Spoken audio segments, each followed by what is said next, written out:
Et voilà, l'année 2021 s'écoule déjà. Goodbye 2021.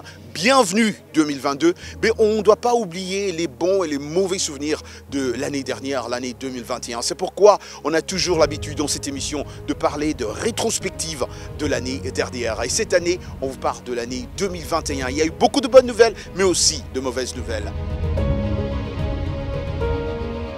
Après avoir obtenu la distinction d'être la toute première femme élue vice-présidente des États-Unis, lorsque elle et M. Biden ont battu le président sortant Donald Trump et son vice-président Mike Pence à l'issue de l'élection du 3 novembre 2020, Kamala Harris a encore marqué l'histoire la même année en devenant la première femme à assumer les pleins pouvoirs de l'exécutif américain alors que le président Joe Biden est à l'hôpital pour un contrôle médical.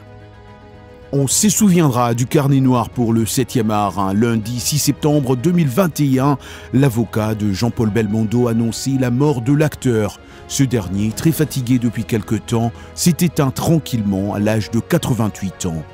Jalil Amadou Amal, auteur du roman Les Impatientes, finaliste du prix Goncourt 2020 et lauréate du prix Goncourt du lycéen la même année. L'écrivaine est née au Cameroun. Peul et musulmane, elle a été mariée de force à 17 ans et raconte dans ses ouvrages toutes les difficultés de la vie des femmes au Sahel. Cette année, toujours en musique, Jacob Desvarieux est mort. On s'attendait à une telle nouvelle depuis son hospitalisation en urgence, même si tous espéraient que le temps aurait pu jouer en sa faveur.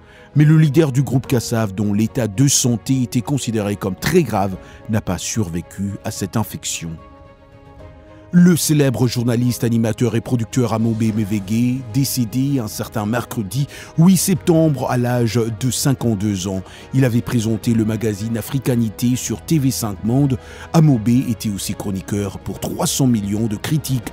Il était le fondateur de la chaîne UB's News TV. La star de la rumba congolaise Koffi Olomide relaxé en appel de chef d'accusation d'agression sexuelle de 4 de ses ex-danseuses, mais condamné à 18 mois d'emprisonnement avec sursis probatoire de 3 ans pour les avoir séquestrés lors de ses tournées en France. Décès de l'archevêque Desmond Tutu, combattant anti-apartheid et ami de Nelson Mandela. C'est le dernier de cette génération d'icônes de la lutte contre l'apartheid. L'archevêque Desmond Tutu, la conscience de l'Afrique du Sud, mais aussi une espièglerie et un rire puissant. Jusque récemment, le prix Nobel de la paix a imposé sa petite silhouette ronde et son franc-parler légendaire pour dénoncer les injustices et écorner tous les pouvoirs.